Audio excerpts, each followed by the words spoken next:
All right, folks, here we are at the beginning of a new season. I'm actually 23 minutes late, which I don't like to be.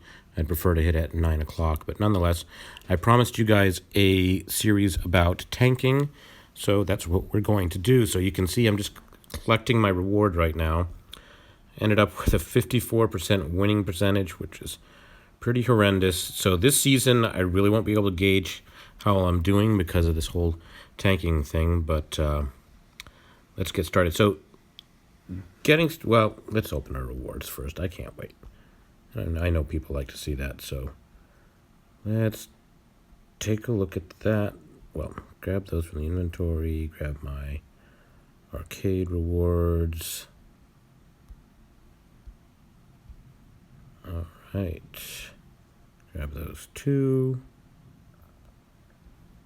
And we'll do all this stuff first. So we'll open the premium pack. Haven't seen a vintage in eons. Kimbrel 17.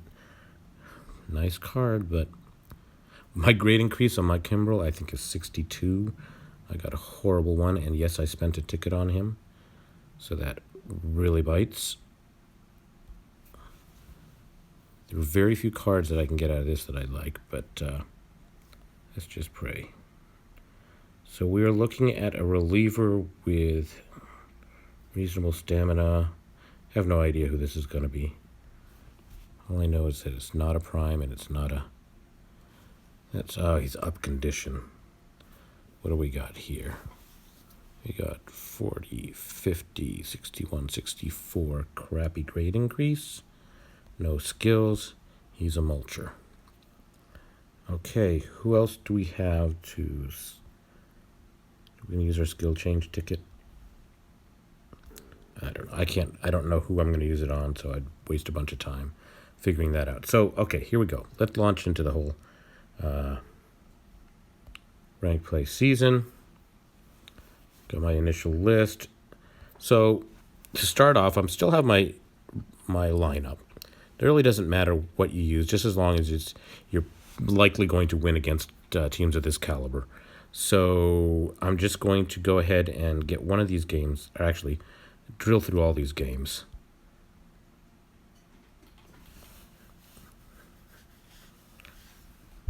So basically I use my standard lineup, play normal, and what you want to do is you want to get your normal lineup out of there as much as possible and put in the weakest lineup that you have. Most importantly, your pitchers need to be very weak pitchers. So I pre-opened a bunch of normal packs. I don't know if I have enough lame pitchers. I might have to open some more to supplement it, but I'll need lame pitchers. Oh, somebody opened a vintage. What they get? Pee Wee Reese. Anyways, and you need lame pitchers, and you want people to beat you, obviously, and you don't care about what your rank is. Now, here's what I've learned, and once again, I'm not the total expert on this, but from my experience in doing this, basically, after you swap in and decide to stop tanking and actually play the season, you end up finishing pretty close to where you would normally. Don't ask me how the math all works out. I can't tell you. You just seem to earn back the same amount that you ended up losing and end up right back where you probably would have been anyways. It takes about, 2 to 3 refreshes before you rise back up there again, but you just seem to bubble back up to where you should naturally be anyway. So it ultimately doesn't hurt you at all. So you let teams beat up on you as much as possible. You want them to see your down lineup. You want them to beat you, and you want to be as low as you can because the teams that will be playing you will be weaker and easier to beat. So for that reason, I will procrastinate on playing my away matches as much as possible to try and stay as low as possible in the rankings. I've been down at 3,000 rank and getting super weak teams that are just a breeze to win against. And then I would play my 10 and I'd raise up to like 1,000 from 2,000 or something like that. So you got to be careful not to raise too high for risk, well, depending upon the strength of your team, for risk of potentially losing games when you are trying to get your revenges, because you want your revenges to be wins. You want the coins off of that. So what personally I found with this is I just actually find it tedious to swap in and out the lineups over and over and over again. So I don't tend to, this is only the third time that I'll be doing this.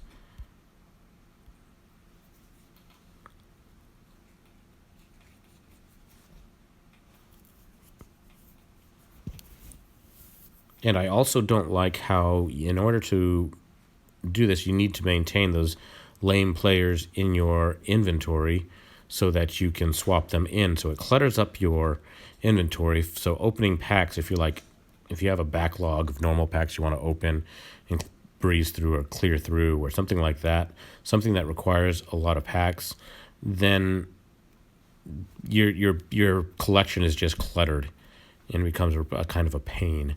So if you're somebody who's hoarding all your prime cards and this type of stuff, your collection will get even more cluttered and it'll be difficult to do. Now, for me, I actually fill a lot of my slots with players that I've been collecting. We'll get to this shortly. We'll go ahead and create the lineup at the end of this. But you'll see I've been saving some vintage cards I'll probably never end up using.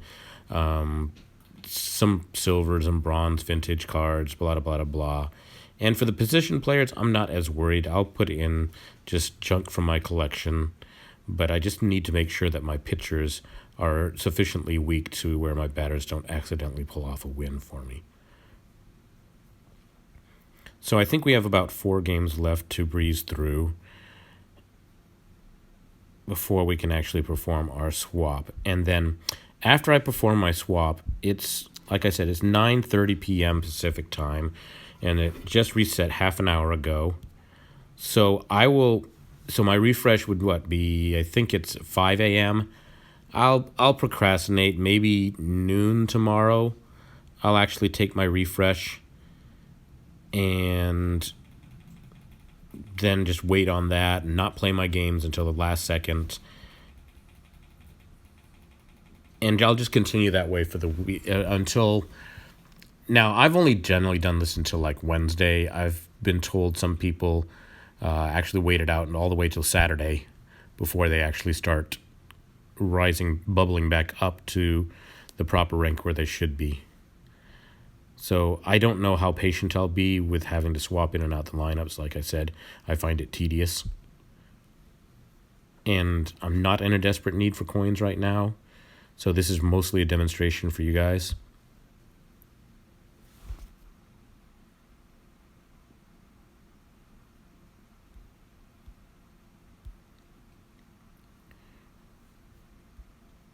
Okay, so I've had a request. If there are any Spanish speakers who are interested in doing some translations, I've had some requests by some Spanish speakers to have these videos translated. I don't really know how I'd even go about that because I guess you need to start with a transcript, and given that I ad-lib everything, I don't even have a transcript to offer. So, or maybe if anybody knows a good speech-to-text that can do long audio conversions, that would be step one. I could get it into text, and I could probably feed that through Google Translate and get just at least a first grade level translation, which I guess would be better than nothing. I don't know. I'm open to ideas if anybody wants to offer me something in the comments. I saw a green message flash about mission complete, which tells me there's a new event in effect. I'll have to go check that out. Probably do it after the video, because everybody will already know what that's about. No point in me opening that up.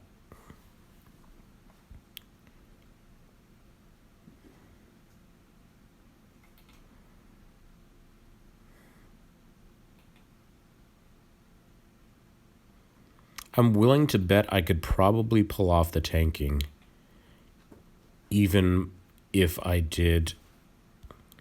bought a bunch of refreshes in the beginning. So you could probably combine. Somebody got a prime season player, Jake Garland. You probably combine doing buying refreshes for extra coins and then tanking. Actually, I believe Dodgers New has done that. I did land a gold prime today of Luis Gonzalez, I think, from the Diamondbacks from 2001. It's one of the newest ones they added. And I did the math on him, and his OVR maxes out at 107, which I believe puts him at near the top. I looked at his stats for that year. He was hitting about 325 with 57 home runs. It's actually quite an amazing card. I normally don't keep my primes, but I think I'm actually going to keep him because that card was so good. I'll show you after we run this last game. I'll show you Luis Gonzalez. We'll do a little quick numbers game, show you how I recognize that he's good.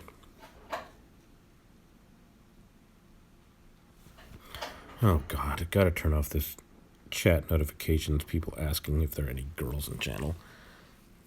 Shoot me. So annoying. I call them leg humpers. Get off the chat channels, leg humpers.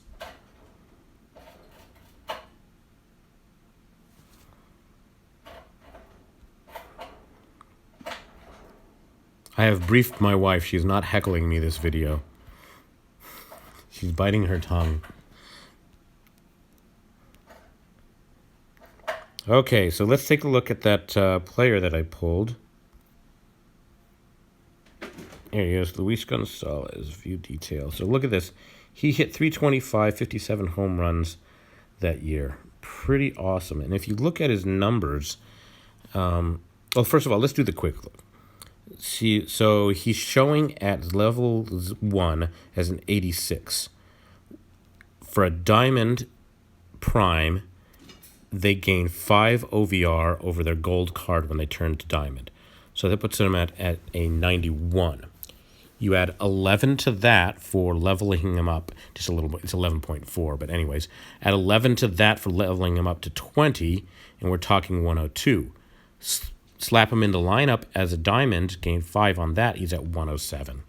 So that's a really nice card. And if you look at his numbers, they're nicely weighted towards hitting, but his fielding doesn't start off horribly either. His base fielding is 72, and his base speed is 65, which is not horrific either. The card is just really good. So, anyways, we need to make our new lineup. So let's go back into... I didn't play a friend battle, did I? Go into ranked. We'll hit our lineup, and we'll start swapping in. We'll go to our pitchers. Hopefully we have flip-flop grade and just start taking the lowest guys. Switch. What's going on here?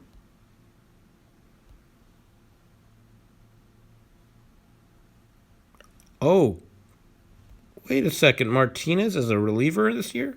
And that year? Oh my God, I never knew that. That totally caught me off guard. Okay, that's too strong a pitcher. Yeah, those guys are too strong. I need to open some more normal packs. So, break out of there, go here. We're going to fill up my inventory, all my inventory slots with basic packs.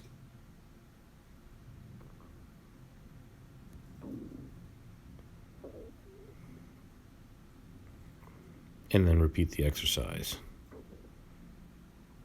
All right, maybe not all my inventory. That's got to be sufficient. Of course it won't be, and then I'm going to be stuck back there again, making the changes. Okay, here we go. Price for price.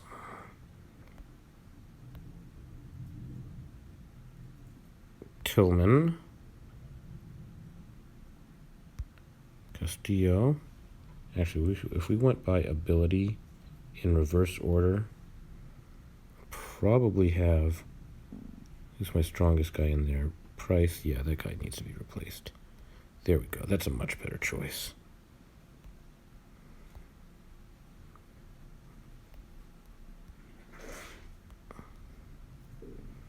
Oh, might run out of relievers. And oh, look at that. We got Clay Buchholz. All right, switching over to batters. Now this one I'll just fill with guys that I actually have in my collection.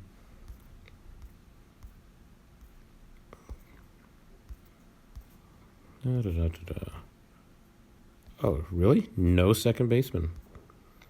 Okay, then. Mookie Betts. I like Dale Murphy.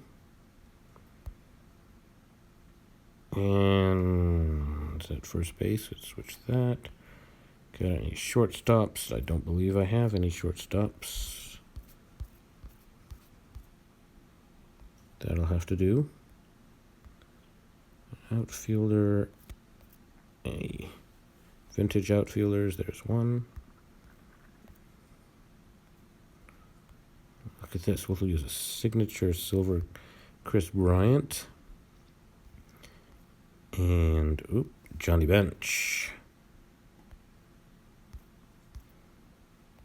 And then fill these last slots with some more garbage. And, yeah, you know what? I don't care about the bench. Well, because there's such a high difference in the OVR of the bench players to the in lineup, it increases the likelihood that they'll actually be used as pinch hitters. So there's a little tidbit for you. When they're thinking about pinch hitting, it actually does an OVR comparison. And you're more likely to get a pinch hitter if he's actually going to be a comparable superior choice when he's actually pinch hitting. Okay, so what does that bring my lineup down to? Let's go to stats. And probably not going to be able to see my team. Oh, wait, look at that. My OVR is 65.8. That should sufficiently earn a ton of losses for me. So now I'm just going to sit on this. And I guess what I'll do is I'll record when I actually tune in and play my games tomorrow. We'll discuss how long I wait until I revenge, etc., etc. So that's about everything for this video, and we'll catch you soon. Bye for now.